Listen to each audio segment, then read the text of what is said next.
Alors, à l'ordre, s'il vous plaît, ayant constaté le quorum, je déclare la séance de la Commission des Transports et de l'Environnement ouverte.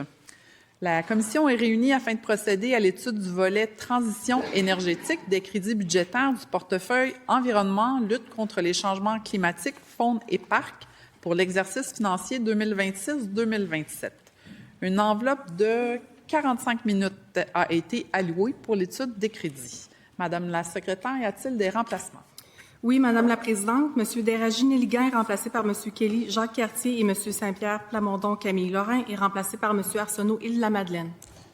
Très bien, merci. Nous allons procéder à une discussion d'ordre général par bloc, incluant les questions et les réponses.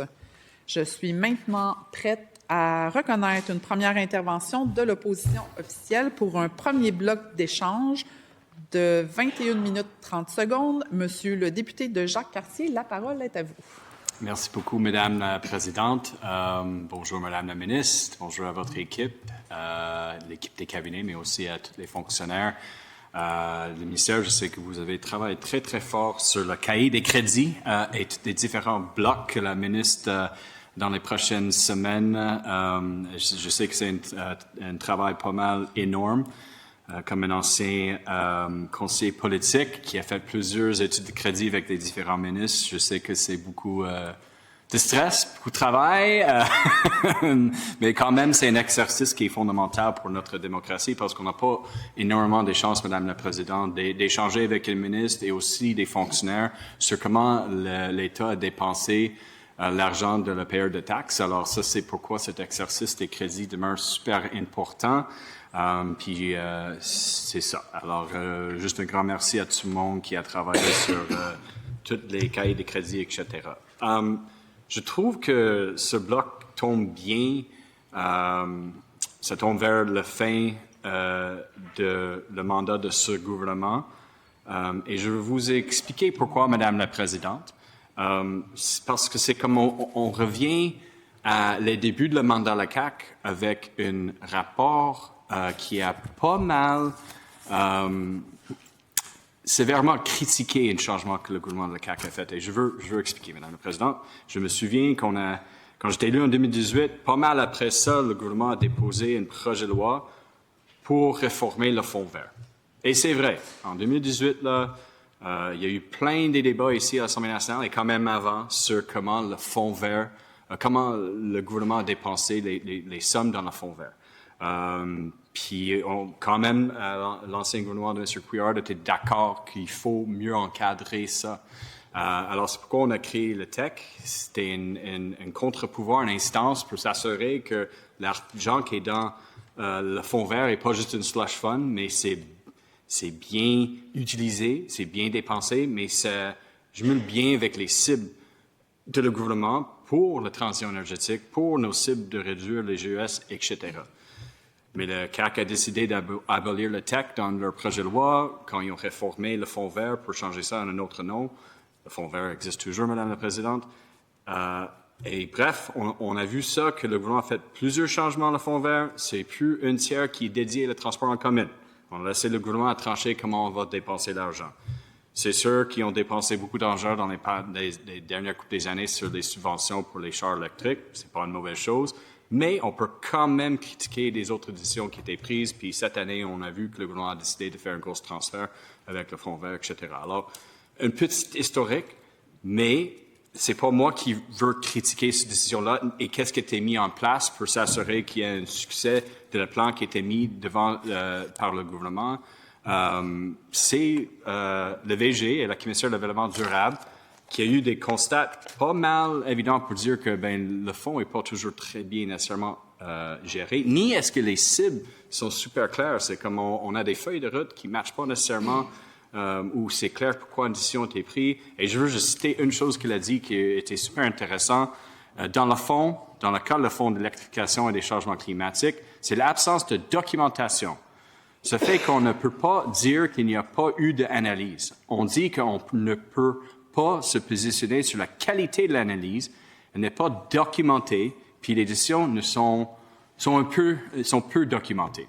Ça fait que c'est difficile à savoir la qualité du travail effectué. Alors, le commissaire a mentionné à plusieurs reprises qu'il y a un manque de planification et la priorisation pour la mise en œuvre de plan pour une économie verte n'est pas nécessairement un rendez-vous. Alors, comment le ministre peut expliquer ces constats qui étaient faits par la commissaire au développement durable? Oui. Merci beaucoup, Madame la Présidente. Je veux d'abord remercier tout le monde, remercier mes collègues ici des partis d'opposition. D'ailleurs, merci pour vos petits mots. Je sais qu'il y en a certains qui m'ont écrit pour me féliciter pour cette nomination. C'est un grand privilège et un grand défi, surtout pour de pouvoir occuper cette fonction-là. Je veux remercier aussi toutes les équipes. Mon collègue le mentionnait, c'est un travail de longue haleine, préparer les crédits. Moi, j'arrive, mais c'est des équipes qui travaillent là-dessus depuis déjà plusieurs semaines. Et donc, je veux remercier non seulement le cabinet, mais aussi, évidemment, tous les employés du ministère de l'Environnement pour la préparation de ces crédits. Moi, je fais des briefages depuis déjà quelques semaines. Ça fait un peu moins d'un mois que je suis ici, mais je vais pouvoir répondre au meilleur de mes connaissances aux questions très pertinentes de mes collègues. Alors, pour revenir sur la question de mon collègue concernant l'ancien fonds vert, évidemment, c'était le fonds vert à l'époque. Il ne s'appelle plus le fonds vert. On parle plutôt du FEC, donc le Fonds d'électrification et de changement climatique. Et à l'époque, on était conscient qu'il y avait certains enjeux de gouvernance, conscient aussi de certains enjeux de transparence. On a vraiment corrigé le tir. Aujourd'hui, je vous dirais que moi, j'étais en train de préparer la dernière version du fameux plan de mise en œuvre. J'ai fait le tour de toutes les mesures actuelles dans le plan de mise en œuvre qui sera dévoilé éventuellement d'ici quelques semaines. Je peux vous dire que c'est fait de manière très transparente. Il y a beaucoup d'informations qui se retrouvent aussi sur le site Internet du ministère. C'est-à-dire, je sais que la commissaire au développement durable nous disait qu'il manquait de certaines précisions ou de clarifications ou de justifications, mais il n'y avait pas d'enjeu majeur concernant les sommes qui sont allouées aux différents programmes qui se retrouvent dans le FEC, donc dans ce fonds-là. Ce fonds sert encore justement à la lutte au changement climatique, à l'adaptation au changement climatique et aussi, bien sûr, à la transition énergétique, à l'efficacité énergétique. Donc, je peux vous dire, c'est encore vraiment les trois volets majeurs sur lesquels on se penche toujours. Puis cette transition énergétique dont on parle aujourd'hui, ça demeure toujours un virage fondamental pour notre gouvernement, nécessaire mais fondamental. On est toujours très engagé, investi depuis 2018 pour qu'on soit capable de réduire nos émissions de gaz à effet de serre, puis miser surtout sur le développement d'énergies renouvelables. On peut en être fier de nos énergies vertes, du grand chantier qu'Hydro-Québec est en train de déployer. Puis ça se fait, cette transition, avec les villes, avec les MRC, avec le secteur industriel, le secteur des bâtiments. Donc, le FEC, c'est vraiment l'argent qui se retrouve là, doit être dépensé dans des programmes et investi dans des programmes qui, justement, nous permettent de réduire nos émissions de gaz à effet de serre. Très bien, Madame la Présidente. Madame la Ministre, vous avez dit que votre gouvernement a corrigé le tir, mais c'est complètement le contraire de ce que le commissaire a écrit dans le rapport. Les deux constats sont le ministère n'a pas déterminé tous les éléments essentiels pour planifier efficacement la mise en œuvre du plan pour une économie verte 2030, comme des jalons permettant d'évaluer si le progrès attendu se concrétisait. Même chose, le ministère laisse peu de traces écrites, comme j'ai mentionné là dans ma question précédente, pour justifier les décisions prises lors de la révision de la mise en œuvre du plan. Et ça ne permet pas d'apprécier les choix effectués pour le plan de l'économie verte. Alors, la ministre a expliqué un petit peu qu'est-ce qu'elle a fait depuis l'arrivée, mais est-ce qu'elle peut répondre directement à qu'est-ce que la commissaire a écrit et c'est quoi les étapes, quelles mesures est-ce qu'elle va prendre rapidement pour s'assurer qu'elle réponde à les constats de la VG? Oui. Écoutez, c'est clair que le rapport de la commissaire au développement durable, c'est un rapport qu'elle fait évidemment à chaque année. Donc, c'est un rapport très important. Ça nous permet de savoir un petit peu comment on peut s'améliorer aussi au ministère de l'Environnement. Donc, on va évidemment prendre ces recommandations-là. Je suis très consciente qu'elle a soulevé quelques lacunes, mais encore une fois, on parle de lacunes à corriger justement en lien avec le fait de déterminer un peu les jalons en lien avec les objectifs. Ce sont des choses qu'on est capable de corriger. Il n'y a pas d'enjeu par rapport aux sommes qui sont allouées ou aux programmes comme tels. On nous demande de clarifier certaines choses, de préciser certaines choses. Est-ce qu'on peut venir corriger ce qu'on nous demande justement de corriger? La réponse, c'est oui. Puis on va prendre, bien sûr, ça en délibéré avec les fonctionnaires du ministère qui sont très au fait, justement, des conclusions de la commissaire en question. Mais comme je peux vous dire, il y a déjà eu, depuis 2018, beaucoup de correctifs qui ont été apportés au niveau de la transparence, au niveau de la gouvernance. Puis, on a même été reconnu par une firme indépendante pour la rigueur du processus de contrôle, de transparence aussi.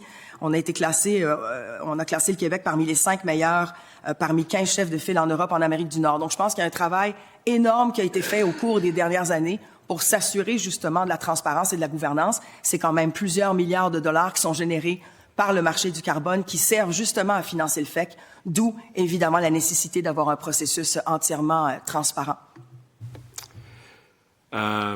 Merci, Madame la ministre. Mais encore, je reviens au fait de dire ici qu'il y a des corrections à faire, c'est bien beau, mais il faut aller un petit peu loin quand la ministre dit, Madame la Présidente, qu'on sait, je ne peux pas dire que c'était un succès et je ne veux pas mal citer la ministre, mais le fait que non, ça avance bien, on dépense l'argent correctement et on a des résultats.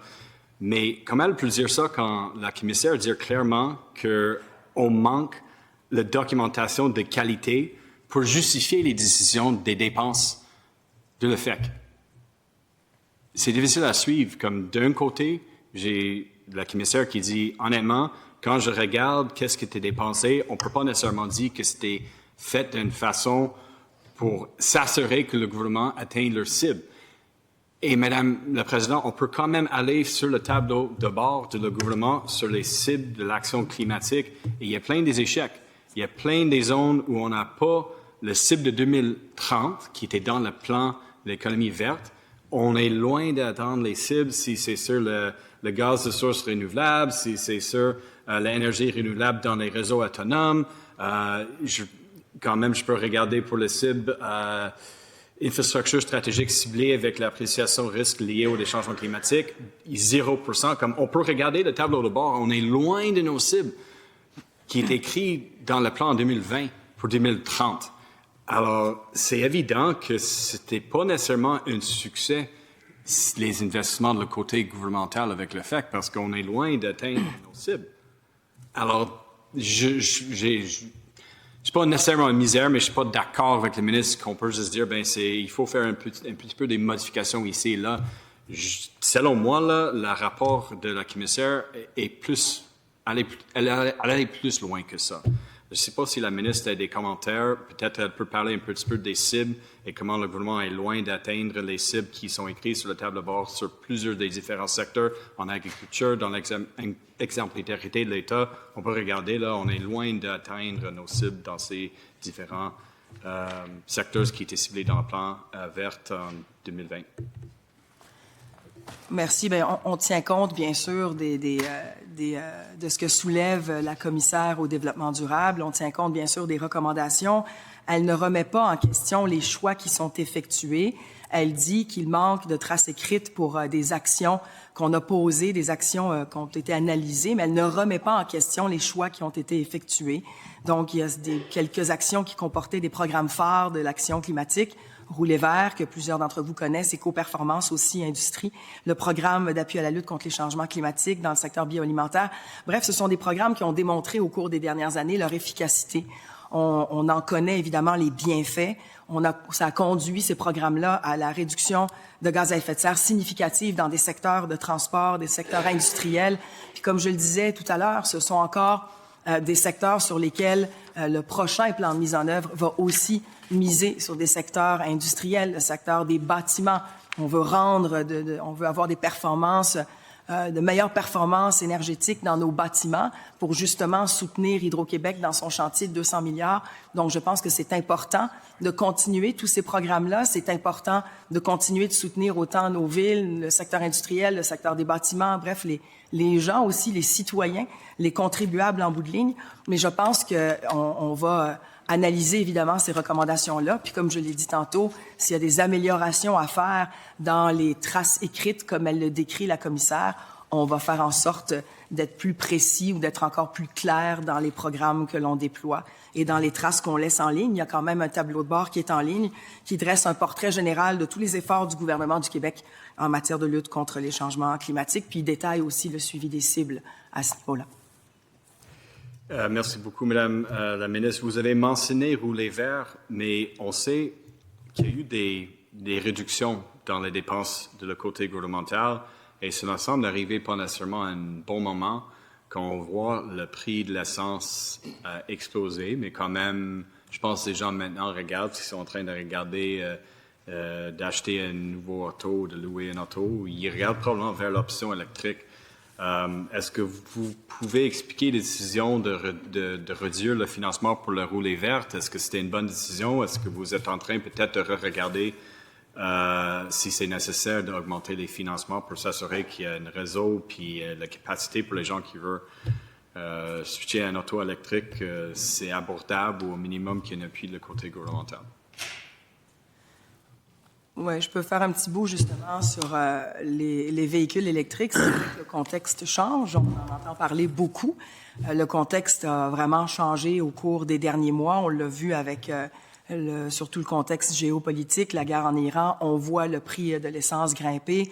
Il y a le marché qui avait ralenti pendant une bonne année. En 2025, le marché a ralenti. Rouler vert, on a encore ce crédit qui est là. Rouler vert est encore là. Pour ceux qui souhaitent se procurer un véhicule électrique, on a une subvention de 2 000 $ qui est là. Je dévoilerai pas, évidemment, la suite des choses avec le nouveau, le prochain plan de mise en œuvre. Mais il y a certains programmes qui vont continuer, d'autres qu'on va bonifier. Ou bref, je ne rentrerai pas dans ces détails-là. Puis je ferai les annonces en temps et lieu concernant justement les véhicules électriques, mais je peux vous dire qu'il faut tenir compte évidemment du contexte actuel, qui est un contexte un peu plus difficile, tenir compte aussi du fait que ça ralentit, il y a une recrudescence aussi maintenant, donc on regarde tout ça, puis on fera les annonces en temps et lieu avec la première ministre. Très bien, merci beaucoup, Madame la ministre. Peut-être juste pour conclure un petit peu sur le rapport, je sais que vous avez mentionné qu'il faut faire certaines modifications, mais est-ce que vous pouvez prendre un engagement ferme que votre ministère va mettre en place un processus réel de documentation des décisions de financement qui sont prises par le fonds? Si je vais mettre en place les recommandations? Pas juste mettre en place des recommandations, mais un processus réel de documentation. Comme sur cet élément-là, faire les suggestions qui ont été faites par la commissaire, prendre l'engagement de faire des changements qui sont nécessaires, que la documentation est plus claire sur les décisions de financement. La réponse, c'est oui, absolument. On a pris déjà acte du rapport, on a pris en considération ce que la commissaire soulève, puis on est prêt justement à faire les améliorations nécessaires à ce qu'elle nous demande de préciser, de déterminer, de clarifier. Ce sont des choses qu'on va faire éventuellement. On va rajouter de l'information, puis préciser évidemment davantage ce qu'on a sur le tableau de bord en ligne, puis on va faire le suivi des cibles de cette manière-là. Il y a déjà beaucoup de choses qui se font. Elle a soulevé certaines choses qui manquaient de clarté ou de précision. On va s'engager à le faire et à répondre à ces recommandations. Merci beaucoup, Madame la ministre. Une autre question. Vous avez mentionné avant, on a parlé un petit peu d'Hydro-Québec. Je veux parler de nos sources énergétiques. Selon le ministre, est-ce que le gaz de schiste peut aider dans notre transition énergétique? Excusez-moi, j'ai manqué. C'est pas grave. Désolé. Je vais répéter la question. Quand on regarde nos sources énergétiques pour s'assurer qu'on fasse une transition énergétique, est-ce que vous trouvez que le gaz de schiste est potentiellement une source d'énergie intéressante pour aider le Québec dans la transition énergétique? Écoutez, je pense que j'ai parlé tout à l'heure justement des énergies propres, des énergies vertes, des énergies renouvelables. On doit être fiers au Québec de tout ce qu'on a comme ressources, d'exploiter nos ressources, que ce soit des minéraux critiques, que ce soit l'hydroélectricité avec le chantier de 200 milliards, que ce soit de l'éolien, que ce soit du solaire. Je pense qu'on devrait être fiers du chantier de 200 milliards qu'Hydro-Québec est en train de mettre en branle pour justement plus d'efficacité énergétique. Ceci dit, il faut aussi parler d'autonomie énergétique, on en parle de plus en plus. Et donc, dans le contexte, je peux vous dire que je pense qu'on est ouvert à une discussion. Je pense qu'on est ouvert selon le contexte actuel. Il ne faut pas se mettre la tête dans le sable. Je pense qu'il faut au moins parler d'autonomie énergétique ou de souveraineté énergétique. Mais là, encore là, il y a une loi. Il y a une loi qui est en vigueur actuellement. On n'a pas l'intention de modifier cette loi. La loi qui est en vigueur en ce moment sur l'exploitation des hydrocarbures, elle est là, puis on n'a pas l'intention d'y toucher. Ce que je vous dis, c'est une discussion dans le contexte actuel sur l'autonomie, parce qu'on voit un peu ce qui se passe dans le contexte géopolitique. Et je pense que la question se pose, la question est légitime, puis c'est la raison pour laquelle on a évoqué qu'on allait regarder un petit peu tout ça, parce que justement, dans le contexte actuel, il y a nos chaînes d'approvisionnement en énergie qui demeurent vulnérables, puis la question de l'autonomie revient souvent. Mais comme je vous dis, il y a une loi actuellement qui est en vigueur, puis on n'a pas l'intention d'y toucher. Merci beaucoup, Madame la ministre. Alors, de bien comprendre, comme ministre de l'Environnement et responsable pour la transition énergétique, on ne ferme pas la porte à la gaz de schiste. Québec n'a pas tout le gaz naturel nécessaire. Il faut regarder l'option de peut-être faire des fracking et des gaz de schiste pour s'assurer notre autonomie. Ça, c'est la position de la ministre aujourd'hui? Je sais pas tout à fait ça que j'ai dit. Ce que je dis, c'est que dans le contexte actuel, évidemment, d'abord, on mise beaucoup sur nos énergies renouvelables. On a des énergies qu'il faut exploiter, là, et on mise beaucoup là-dessus. Puis toute la transition énergétique que le gouvernement fait depuis 2018 mise beaucoup sur les énergies propres, les énergies renouvelables. Encore une fois, notre grande priorité, c'est de doubler la production d'électricité d'ici 2050 avec le fameux plan d'Hydro-Québec où on va investir 200 milliards pour augmenter cette production hydroélectrique. Mais dans le contexte actuel, on a toujours voulu parler d'autonomie énergétique. Ce débat-là, ce sujet-là, revient à la charge. On ne se met pas la tête dans le sable, on veut simplement essayer d'en parler, d'en discuter. Mais encore là, il y a une loi actuellement qui est en vigueur et on n'a pas l'intention d'y toucher. Donc, je vous dis encore une fois qu'on va parler de souveraineté énergétique. Je pense que la question que tout le monde se pose, elle est légitime. D'en parler, de soulever cet enjeu-là, de soulever le fait qu'on veuille assurer notre souveraineté énergétique, c'est une question légitime tant qu'à moi. Madame la ministre, merci à vous. En quelques secondes, Monsieur le député Jacques Cartier. Rapidement, Madame la ministre, est-ce que votre ministère a commencé d'analyser l'option? Je comprends que vous ne voulez pas changer les lois aujourd'hui, mais est-ce que vous avez commencé à analyser la possibilité de développer le gaz de schiste au Québec? En quelques secondes, Madame. Comme je vous le dis, on n'a pas l'intention de toucher à la loi qui est en vigueur à l'heure actuelle. La loi, évidemment, qui a mis fin à la recherche d'hydrocarbures et de réservoirs souterrains, production d'hydrocarbures, exploitation de Je suis désolée de vous interrompre. On va passer au prochain bloc. Je dois maintenant passer la parole au député de Tachereau pour un bloc de 7 minutes 10 secondes. Merci, Madame la Présidente. Salutations à la ministre, puis félicitations pour sa nomination, évidemment, dans ses nouvelles fonctions. Salutations aux personnes qui vous accompagnent. Salutations aussi à mes collègues des oppositions. Madame la ministre, est-ce que vous considérez que le gaz naturel liquéfié, c'est une énergie de transition?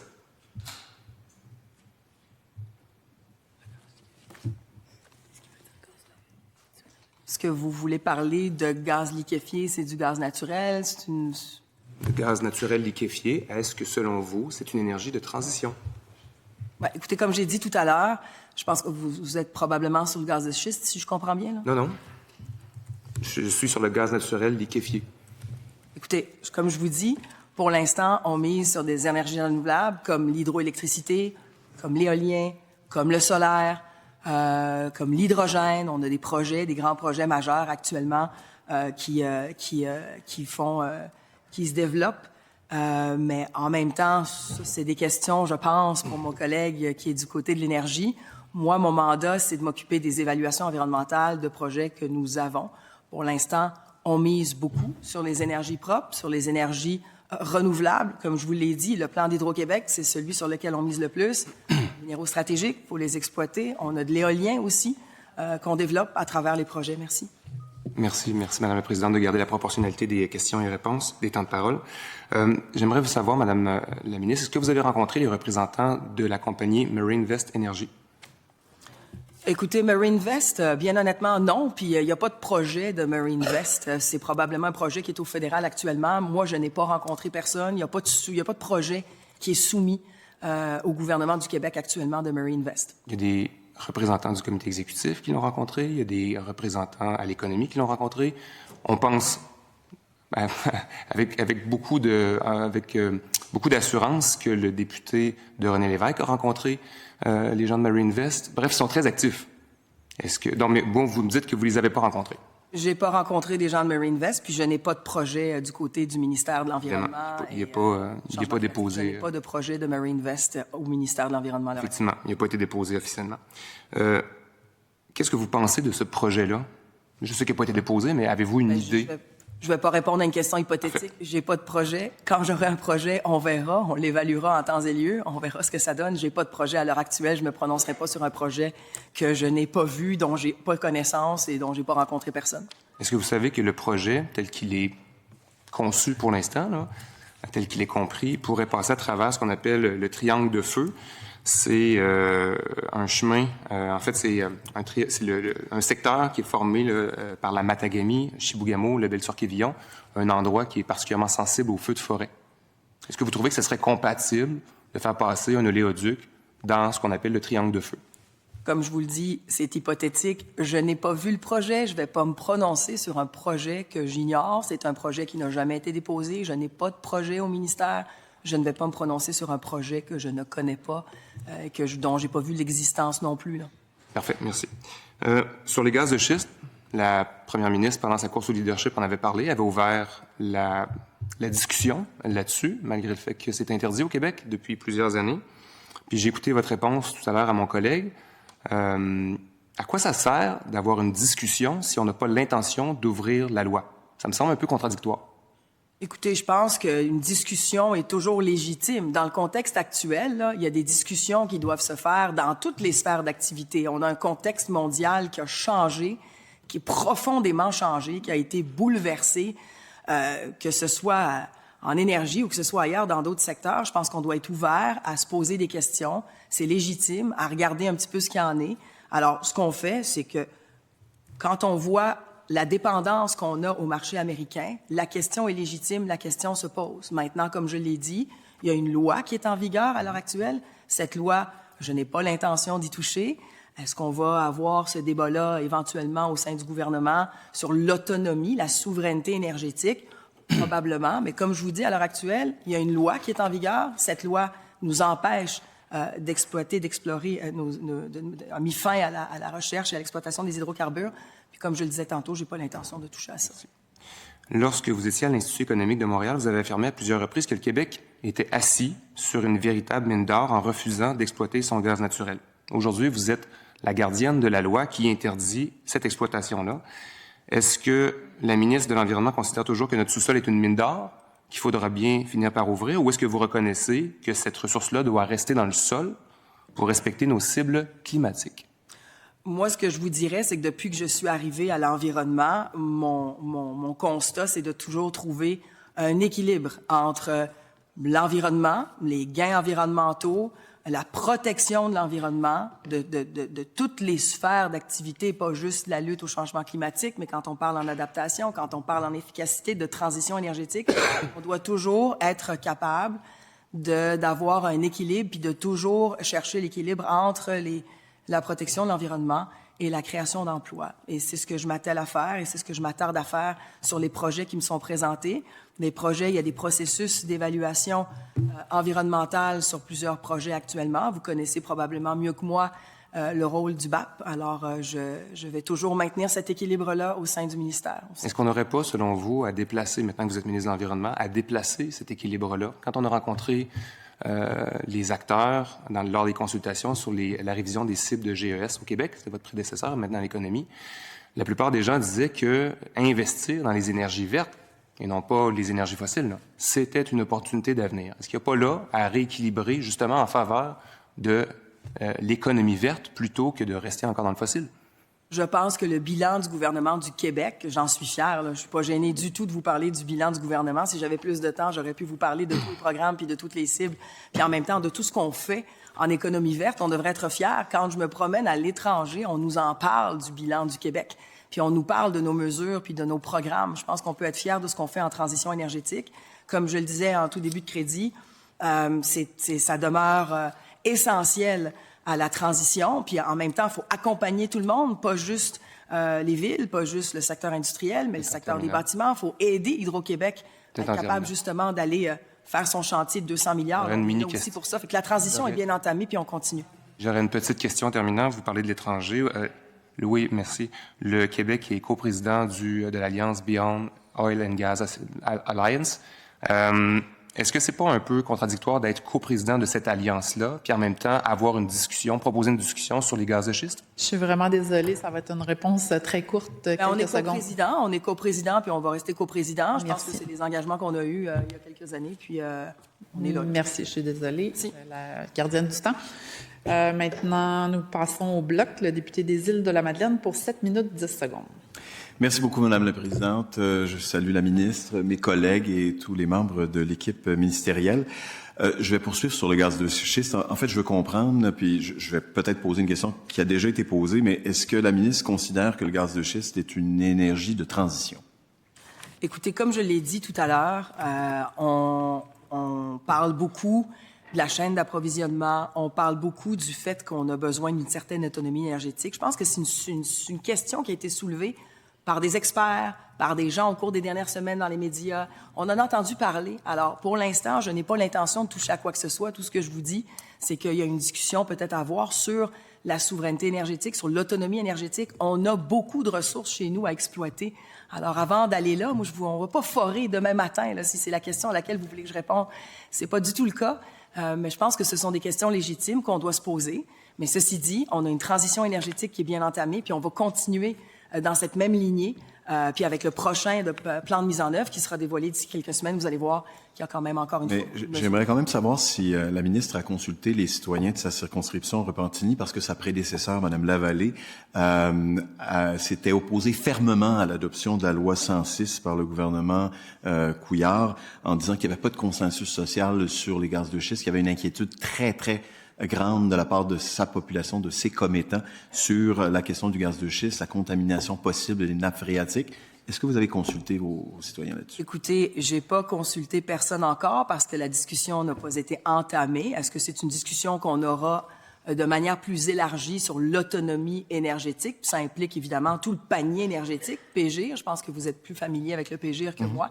Un panier énergétique, un mix énergétique sur lequel on est en train de travailler. C'est une discussion qu'on souhaiterait avoir. Maintenant, je vous ai dit, là, on va pas forer demain.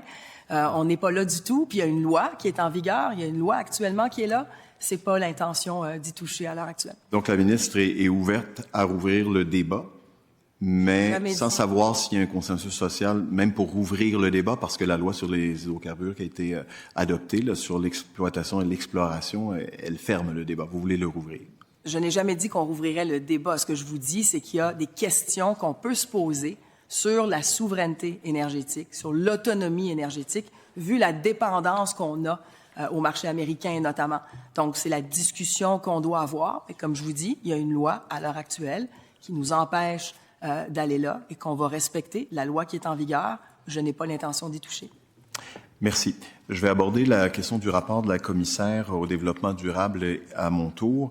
Le rapport décennal a été déposé, vous l'avez déposé la semaine dernière, là, avec 3 ans de retard, en disant que, quand vous avez appris que il y avait un tel retard, ben vous êtes engagé en fait à déposer le rapport immédiatement. Même chose pour le rapport sur le développement durable ou la stratégie 2015-2020 qui n'a toujours pas été déposé là, 6 ans plus tard parce que vous voulez le faire d'ici la fin de la session parlementaire pour fournir toute l'information aux élus.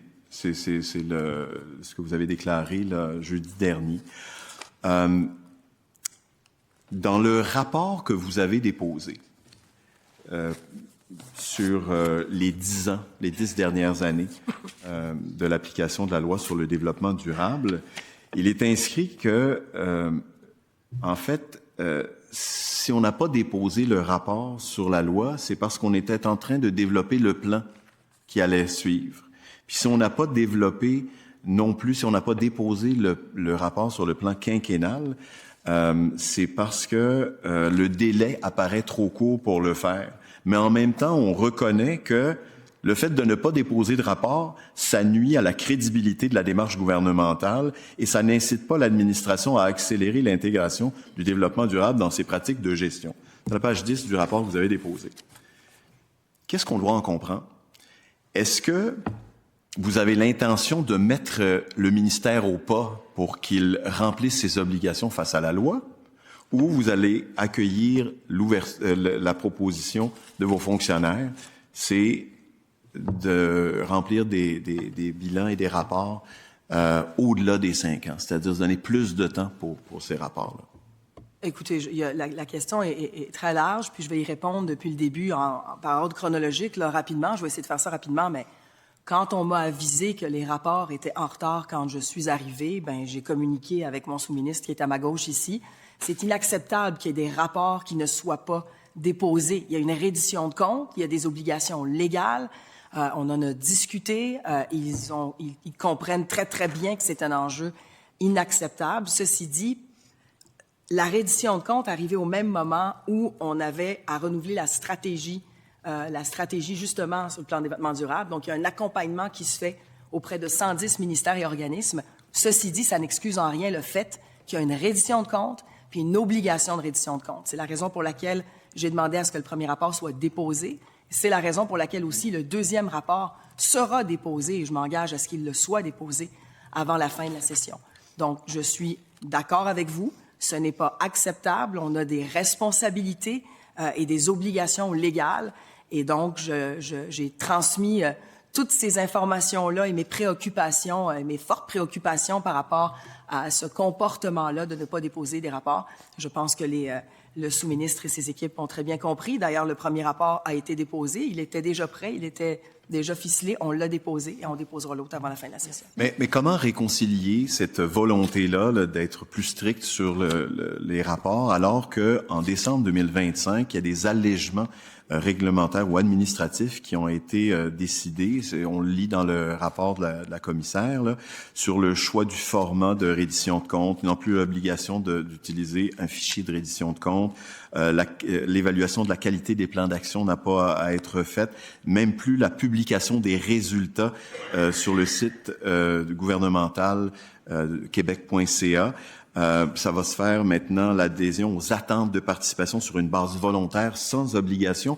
Il semble qu'il y a un certain laxisme à l'heure actuelle qui est permis et qui vont à l'encontre de la loi. Où est-ce que la ministre se situe par rapport à ça? On resserre ou on fait de moins en moins de reddition de comptes? Il faut être efficace, mais la reddition de comptes est importante, puis elle est nécessaire, puis elle est non négociable.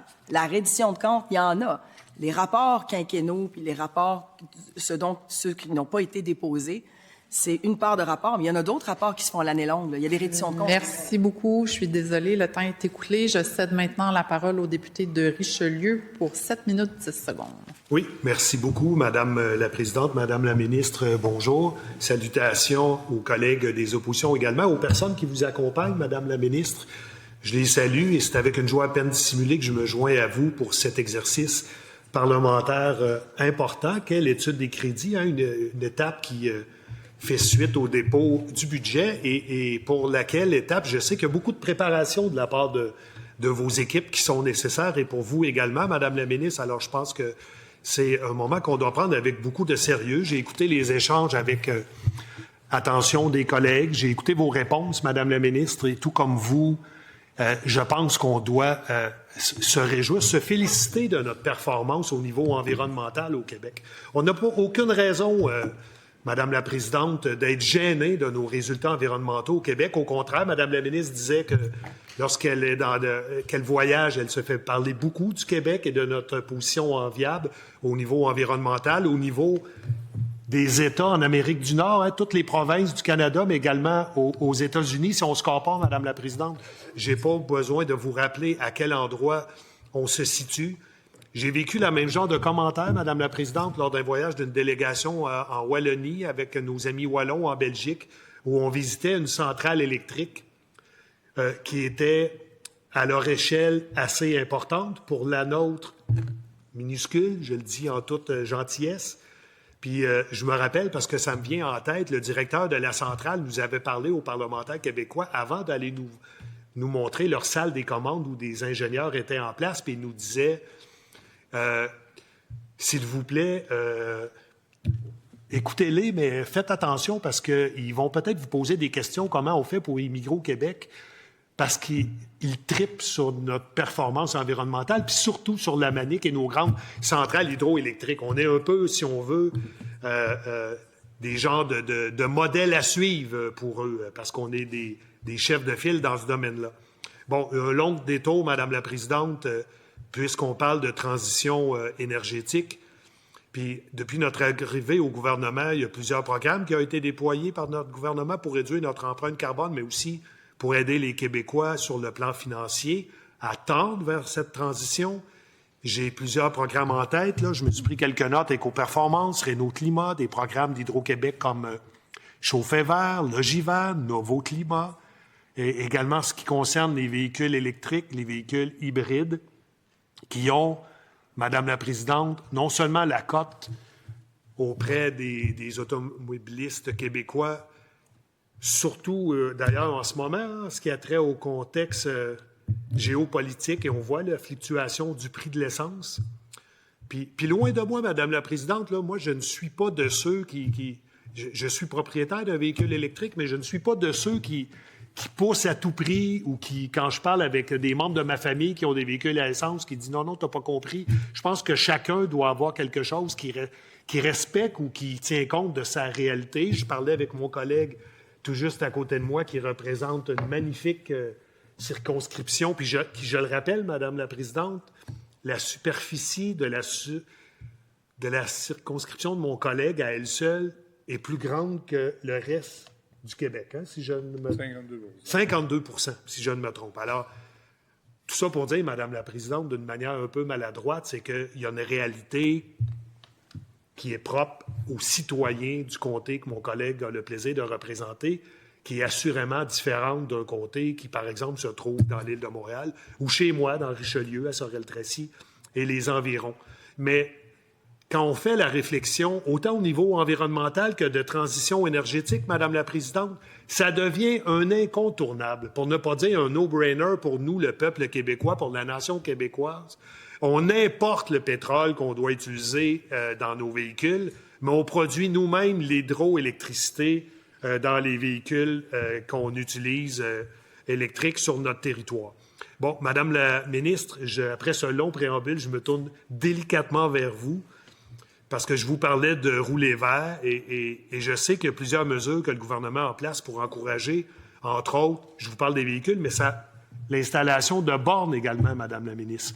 Puis je vais me diriger vers vous pour vous demander de quelle manière, quels sont les résultats, autant à domicile, en entreprise. Je me doute un peu de la réponse. En tout cas, moi, comme citoyen québécois, je suis très fier du déploiement, entre autres, du circuit électrique partout en province, partout à travers le territoire québécois.